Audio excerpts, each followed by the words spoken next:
Dapur berantakan pas yang memasak itu wajar, tapi bikin stres nggak sih?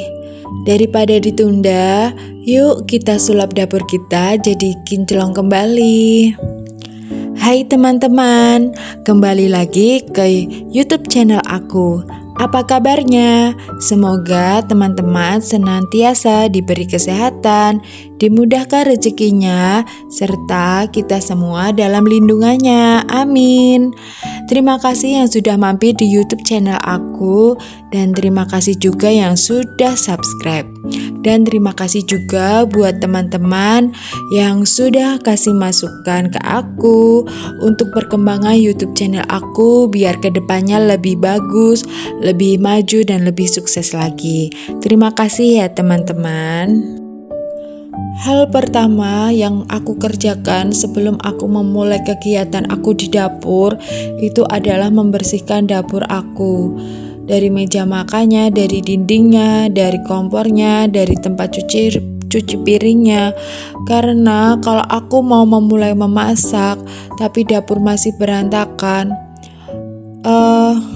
mood aku itu tidak muncul. Mood aku untuk memasak itu tidak bisa keluar. Jadi aku itu kadang terasa malas-malasan kalau memasak kalau dapur masih berantakan. Makanya aku berusaha agar dapur itu selalu rapi dan tidak berantakan.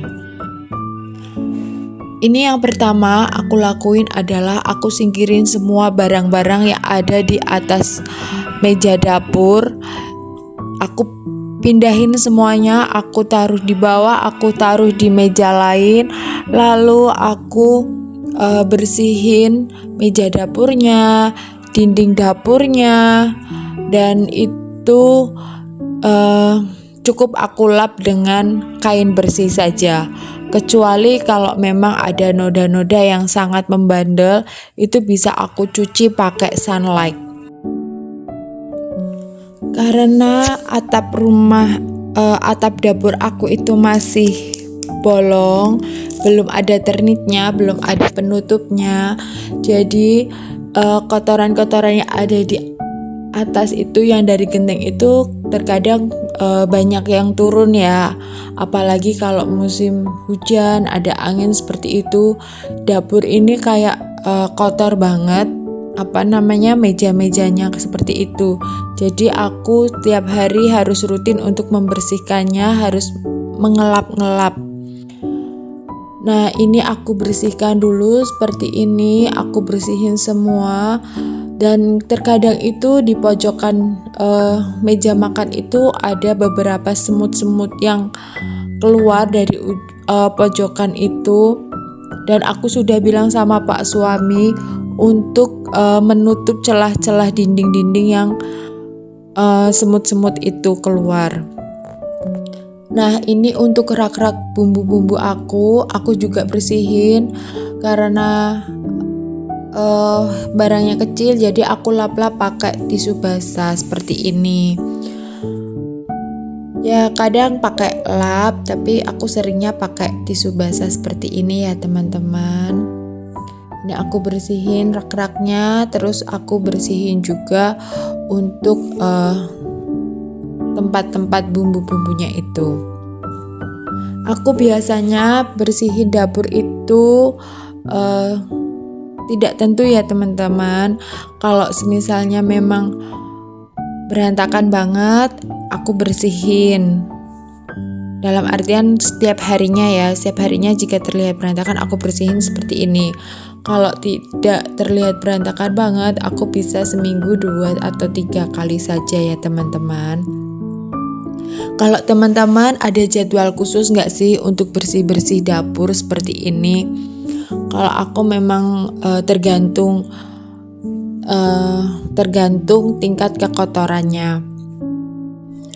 Semenjak jadi seorang ibu, punya rumah sendiri, punya anak, punya keluarga, tanggung jawab sebagai seorang wanita, seorang ibu itu semakin bertambah karena kita harus siap, harus siaga, apapun itu keadaannya kita harus siap dalam menghadapi menghadapi kekacauan rumah ini, kekotoran rumah ini, keberantakan rumah ini, dan semuanya harus kita lakukan, apapun itu.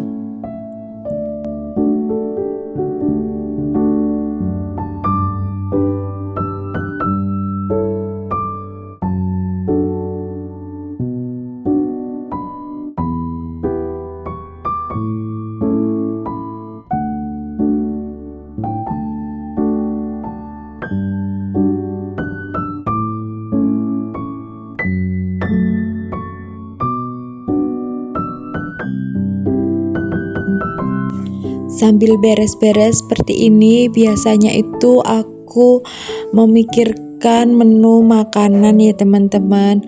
Menu makanan buat nanti siang mau diapain, mau lauknya apa, sayurnya apa, mau dibikin apa, seperti itu. Nah, tadi itu habis aku antar anak aku sekolah, aku itu beli sayur wortel, terus sama kentang dan juga ayam 1/2 kilo.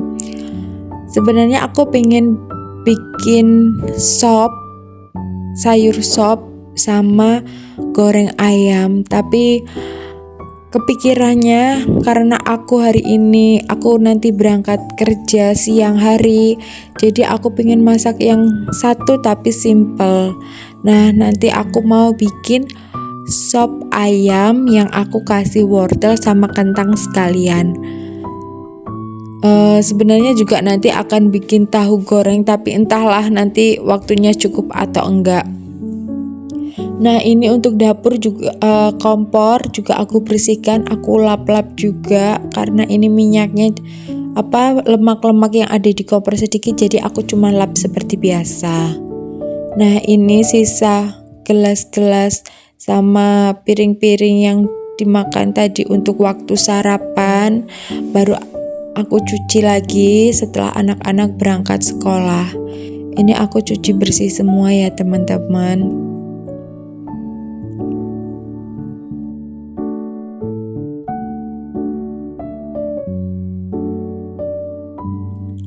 Entah kenapa setiap aku bersih-bersih dapur, bersih-bersih rumah atau apapun itu, aku tuh selalu mendengarkan YouTube channel teman-teman semua tentang cleaning motivation, tentang hidup yang minimalis, tentang budgeting keuangan, tentang bersih-bersih rumah. Apapun itu, aku pasti mendengarkan itu. Jadi karena di rumah sepi, tidak ada orang, jadi aku cuma bisa mendengarkan suara teman-teman lainnya yang ada di YouTube. Nah, itu juga memotivasi aku juga untuk membuat YouTube channel ini, karena teman-teman bisa melakukan itu, kenapa aku tidak bisa melakukan apa yang teman-teman lakukan di dalam video itu, seperti membersihkan rumah, beres-beres rumah, kegiatan sehari-hari. Aku itu pengen banget seperti itu, bisa seperti itu, agar lebih termotivasi lagi dan bikin aku men-challenge diri aku. Makanya aku juga berusaha untuk membuat video sekalian dan aku unggah sekalian, karena itu lebih membuat aku tertantang untuk melakukan kegiatan-kegiatan di rumah seperti itu. Terkadang juga memang seorang ibu itu memang harus tenaganya itu harus ekstra, karena harus tidak mengerjakan semuanya, cuman sebagian besar itu yang dilakukan oleh seorang ibu sebagai ibu rumah tangga, dari urusan dapur, dari urusan baju kotor, setrikaan, terus sapu menyapu, memasak anak dan lain-lainnya. Itu tugas seorang ibu itu memang berat sekali. Jadi jangan anggap sepele kegiatan ibu rumah tangga itu jangan dianggap remeh lah ya, karena kerjaannya itu memang lebih berat. Karena kita itu bekerja itu di rumah itu lebih lama dibanding orang-orang yang kerja di kantoran. Ibu rumah tangga itu kerjanya itu 24 jam full, tidak henti.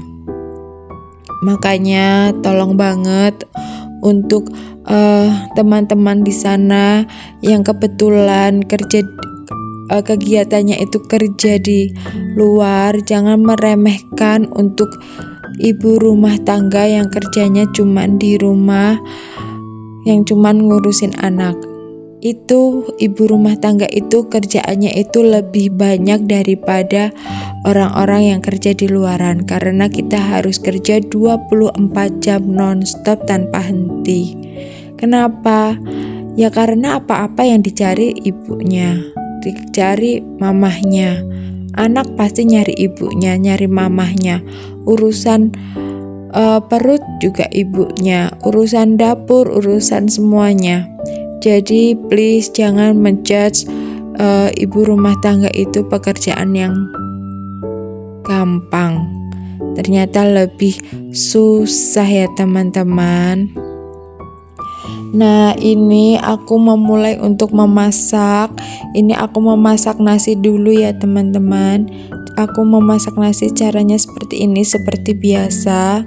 Karena aku memang tidak punya magicom dan aku memang belum berniat untuk membeli magicom. Nah, ini ayamnya aku potong kecil-kecil seperti ini dan aku kasih cakar ayam. Aku rebus dulu, tujuannya untuk membuang kotoran-kotoran dari ayam itu. Walaupun sudah dicuci, tapi kan ada lemak-lemak yang kotor atau apapun itu. Jadi aku rebus dulu sebentar, nanti aku buang airnya, baru aku masak. Nah, ini wortel sama kentang aku kupas, aku potong-potong kotak-kotak seperti ini untuk kentangnya. Wortelnya nanti aku potong bulat-bulat biasa. Jadi aku cuman mau masak itu saja, masak satu aja, satu menu. Sop ayam aku kasih wortel sama kentang, nanti aku kasih daun bawang. Dah itu aja, simple karena aku nggak mau ribet. Oh ya, aku itu juga orangnya juga memang nggak pernah yang ribet ya teman-teman. Aku itu kalau masak itu sekali buat siang sama malam.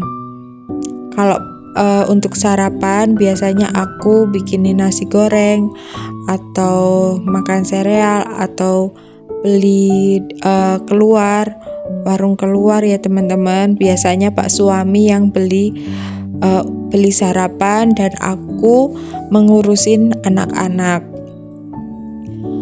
Nah, ini karena aku orangnya yang nggak mau yang ribet, aku itu masak cuma sekali, buat siang sama buat malam. Nah, ini jadi aku bikinnya itu sekalian banyak, dan menunya itu aku tidak pernah membedakan ini yang untuk orang tua dan ini untuk anak-anak aku. Kalau aku masak enggak pedes, pasti enggak pedes. Jadi aku tidak kadang kan ada ya yang masak itu misalnya masak satu macam, tapi pasti masaknya yang satu pedes, yang satu enggak pedes. Yang enggak pedes kan buat anak, yang pedes kan buat yang orang tuanya. Kalau aku enggak, kalau aku sukanya ya udah satu itu enggak pedes. Jadi ya masaknya cuma sekali itu aja. Kalau semisal pun pengen pedes, ya aku biasanya nyambel sendiri atau aku potong cabai-cabai sendiri, tapi aku masaknya cuma sekali tok itu. Jadi ya gitu aja, aku simple, nggak mau yang ribet harus masak satu macam tapi 2 kali masak, yang satu pedes yang satu nggak pedes. Kayaknya nggak efektif banget buat aku ya, waktunya itu kayaknya nggak efektif. Nah, ini ayamnya udah aku masukin, nanti tinggal di seasoning aja, dikasih apalah bumbu-bumbu gitu ya teman-teman. Nah, ini aku masukin semua, aku aduk-aduk seperti ini. Udah itu aja, simple. Aku kasih daun bawang, terus aku tutup lagi. Nah, ini nasinya sudah mateng. Nah, seperti ini ya teman-teman. Ini tuh cara memasak yang paling simple. Nah, ini sayur sopnya juga sudah matang. Tinggal menyantap aja ya teman-teman. Makanan seperti ini itu di siang hari, di malam hari, di waktu hujan-hujan seperti itu. Ini tuh rasanya lebih nikmat ya teman-teman, lebih mantap. Nah, itu saja yang bisa aku share untuk video kali ini. Maaf banget untuk videonya yang mungkin masih banyak kurangnya, yang masih perlu banyak perbaikan-perbaikan lagi. Jadi aku minta maaf dan mohon sarannya buat teman-teman semuanya. Dan terima kasih yang sudah menonton, yang udah subscribe, like, komen, dan di-share ke teman-temannya. Terima kasih banget. Ini udah selesai ya teman-teman. Terima kasih yang sudah nonton. Dadah.